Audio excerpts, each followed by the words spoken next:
Chemistry का second chapter chemical combination पढ़ाऊँगा. I hope you will get better. So let's start. First we will study about the chemical combination, that what is chemical combination and what is chemical reaction. So what is chemical combination and what is chemical reaction? They both are same. Chemical combination हम ये कह सकते हैं when two or more substance react with each other called chemical combination और chemical reaction. जब दो या दो से ज़ायद एलिमेंट सब्सटेंस आपस में मिलते हैं, रिएक्ट करते हैं, तो हम इसको केमिकल कॉम्बिनेशन या केमिकल रिएक्शन कहते हैं. जो हमारी बुक में केमिकल कॉम्बिनेशन या केमिकल रिएक्शन के कुछ लॉज ये हुए कि जब भी कोई दो या दो से ज़ायद सब्सटेंस आपस में मिलेंगे तो वो एक महसूस असूल यानी रूल्स और प्रिंसिपल के मुताबिक वो एक दूसरे के साथ रिएक्ट करेंगे.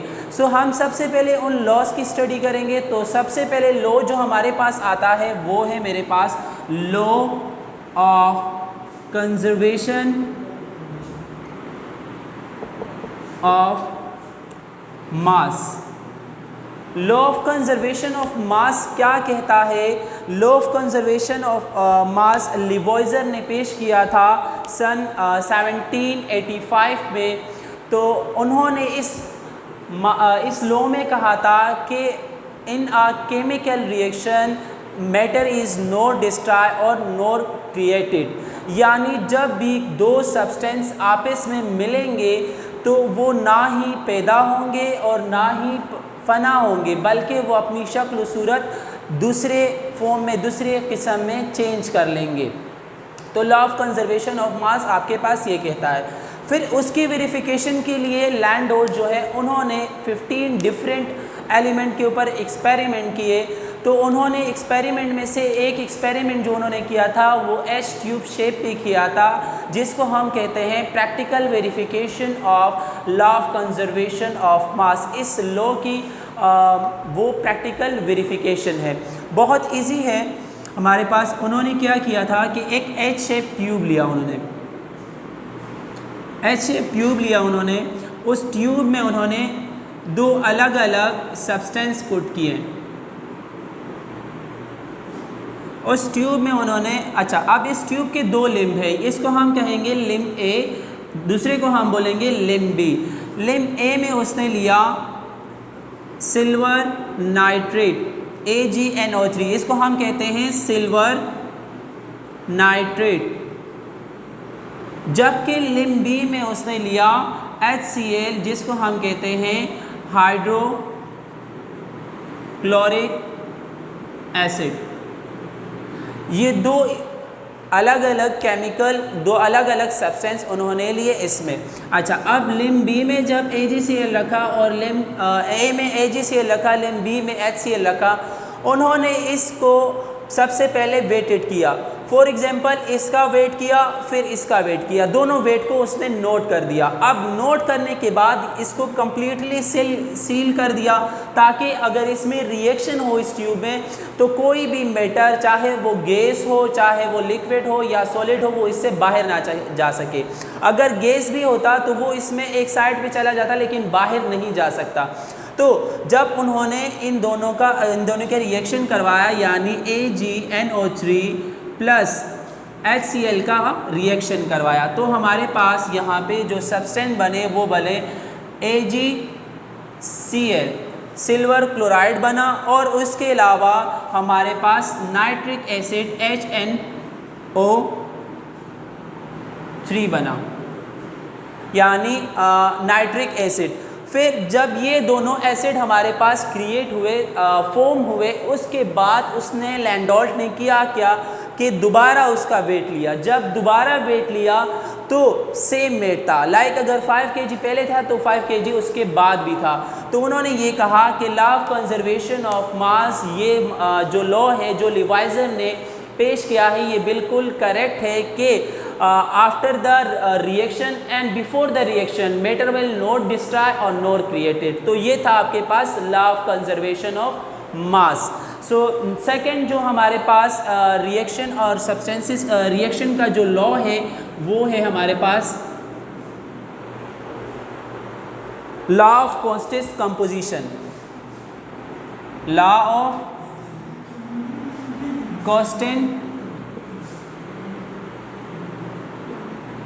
कंपोजिशन, ये लॉ हमारे पास कहता है different sample of same compound always contain the same element combined together in a same proportion by mass। अगर एक ही सब्सटेंस के डिफरेंट सैंपल हैं और वो किसी किसी एक एलिमेंट से मिल रहे हैं तो वो उसके जो एलिमेंट होंगे वो सेम होंगे। यानी अगर मैं वाटर की बात करता हूँ तो वाटर फॉर एग्जांपल आपके पास H2O है, ठीक है। अब ये एक कंपाउंड है, ये एक सैंपल है। अब यही वाटर हमें मिलता है, रिवर से भी यही वाटर हमें रिक्वायर्ड मिल जाता है, यही हम सी से भी गेन कर लेते हैं और उसके अलावा ये आपके पास एज अ वेपर भी पाया जाता है। तो लॉ ऑफ कांस्टेंट ये कहता है कि अगर हम किसी भी सब्सटेंस का कहीं से भी हासिल करते हैं तो उसके जो सैंपल होगा, जो उसका मास प्रोपोर्शन होगा, जैसे कि अगर हम रिवर से लेंगे तो भी हमें H2O मिलेगा यानी 2 हाइड्रोजन और 1 ऑक्सीजन मिलेगा। अगर हम सी से लेते हैं यानी समंदर से लेते हैं तो भी हमारे पास ये H2O ही होगा। इस तरह नहीं होगा कि वहाँ से हमें H3 मिलेगा या फिर यहाँ से कुछ और मिलेगा। यानी जो इनका मास रेशो है जो कि हमारे पास 2.1 बनता है, वो वाटर हम कहीं से भी लें तो हमारे पास वो जो मास रेशो होगा वो सेम एज इट इज़ ही होगा। अच्छा, अब आते हैं हम लोग थर्ड लॉ पे। ये आपके पास था law of constant composition. Third law जो है जो हमारे पास केमिकल कॉम्बिनेशन का है वो है multiple proportion. Law of multiple proportion. Law of multiple proportion ये कहता है कि अगर कार्बन ऑक्सीजन के साथ रिएक्ट करता है, अगर कार्बन ऑक्सीजन के साथ रिएक्ट करता है तो कार्बन मोनोऑक्साइड भी बना सकता है, कार्बन डाइऑक्साइड भी बना सकता है और उसके अलावा वो कार्बोनेट भी बना सकता है। ये जितने भी आपके पास कार्बाइड्स है ये ऑक्सीजन के साथ मिल रहे हैं, यानी कार्बन क्या कर रहा है, कार्बन मोनोऑक्साइड भी बना रहा है, कार्बन डाइऑक्साइड भी बना रहा है और कार्बन कार्बोनेट भी बना रहा है। तो अब यहाँ पे ये कैसे बना रहा है, क्यों बना रहा है? वजह ये है कि यहाँ पे एक मास रेशो है। मास रेशो क्या है कि कार्बन के साथ जब एक ऑक्सीजन मिलेगा यानी 1:1 के रेशो से जब मिलेगा तो कार्बन मोनोऑक्साइड बनाएगा। वही कार्बन जब उसी ऑक्सीजन के साथ 1:2 के साथ मिलेगा तो कार्बन डाइऑक्साइड बनेगा। और उसके अलावा वही कार्बन अगर कार्बन डाइऑक्साइड के वही कार्बन ऑक्सीजन के साथ 3 के रेशो से मिलता है तो कार्बोनेट बनाएगा। तो इसका मतलब ये है कि लॉ ऑफ मल्टीपल कहता है कि कोई भी एलिमेंट अगर किसी भी दूसरे एलिमेंट के साथ एक ख़ास रेशो और के साथ मिलेगा तो वो एक खास ही एलिमेंट बनाएगा। इस तरह नहीं कि हम अगर कार्बन के साथ ऑक्सीजन मिलाएंगे यानी रिएक्ट करवाएंगे तो सिर्फ और सिर्फ कार्बन डाइऑक्साइड या कार्बन मोनोऑक्साइड बनेगा, लेकिन इस तरह कुछ भी नहीं। ये लॉ ऑफ मल्टीपल प्रोपोर्शन कहता है कि जो मास रेशो होगा उस मास रेशो के साथ साथ वो उस एक एलिमेंट के साथ कई सारे कंपाउंड और कई सारे सब्सटेंसेस वो बना सकता है। तो ये है आपके पास law of multiple proportion. So next law है आपके पास, जो नेक्स्ट लॉ है वो है लॉ ऑफ रेसिप्रोकल।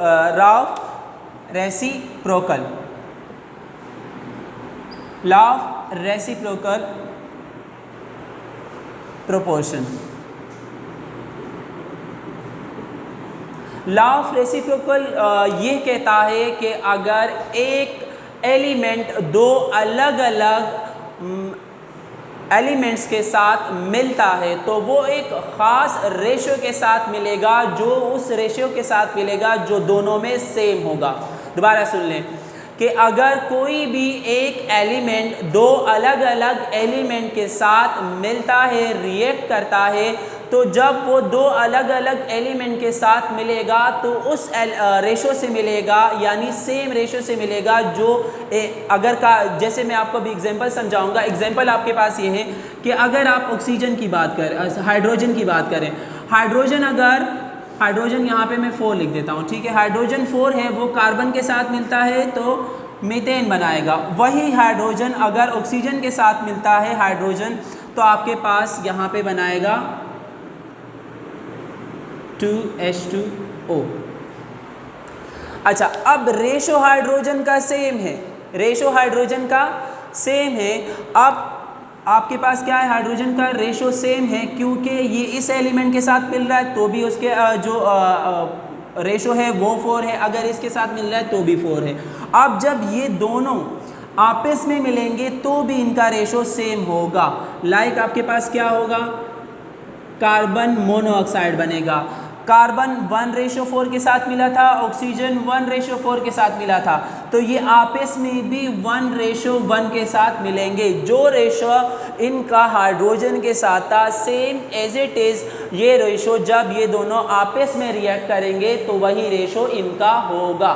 तो लॉ ऑफ रेसिप्रोकल आपके पास ये कहता है।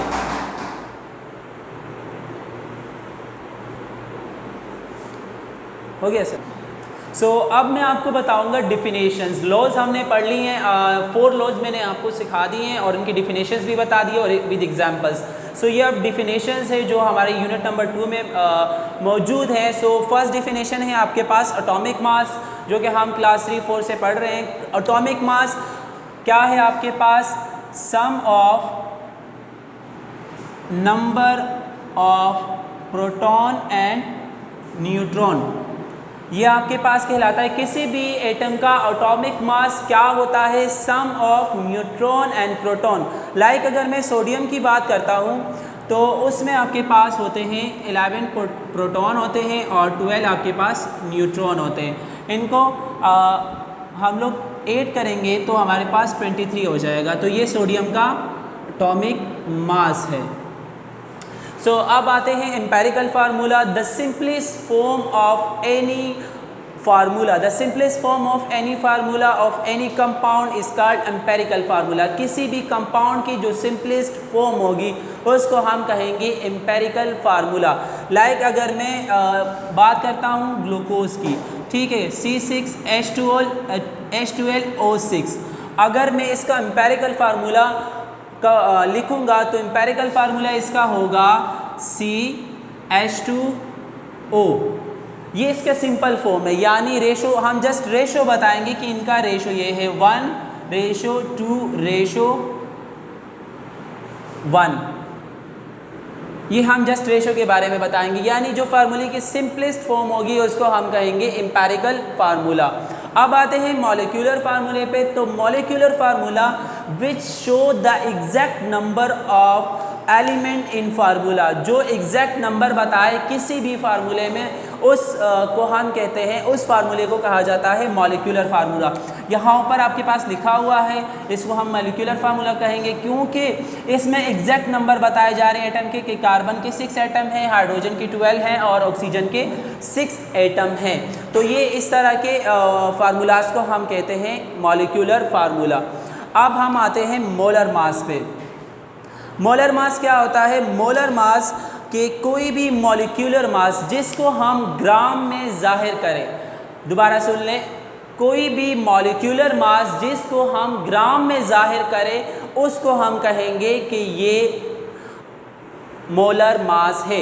एवोगैड्रो नंबर आपके पास क्या आता है, 1 मोल सब्सटेंस, आयंस, एटम्स और उसके अलावा आपके पास फार्मूलाज, जो भी चीज़, यानी 1 मोल में जितने पार्टिकल्स आपके पास होंगे उनको हम एवोगैड्रो नंबर कहेंगे। एवोगैड्रो नंबर को हम डिनोट करते हैं ZA से और इसका नंबर जो है वो है आपके पास 6 वैल्यू जो एवोगैड्रो नंबर की है वो है 6.02 × 10⁻23। ये एवोगैड्रो नंबर की वैल्यू है। So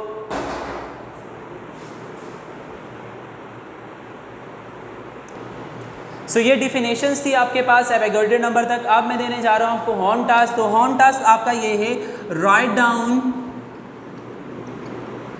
all laws and all definition. वो डिफिनेशन कि जो मैंने पढ़ाई, वो डिफिनेशन इन योर नोटबुक। ये आपके पास होम टास्क है, write down all laws and all definition in your notebook. ये तमाम तर लॉज और डिफिनेशन आपने अपने बुक में, नोटबुक में कॉपी डाउन करनी है और सैटरडे को स्कूल में चेक करवानी है। थैंक यू, अस्सलाम।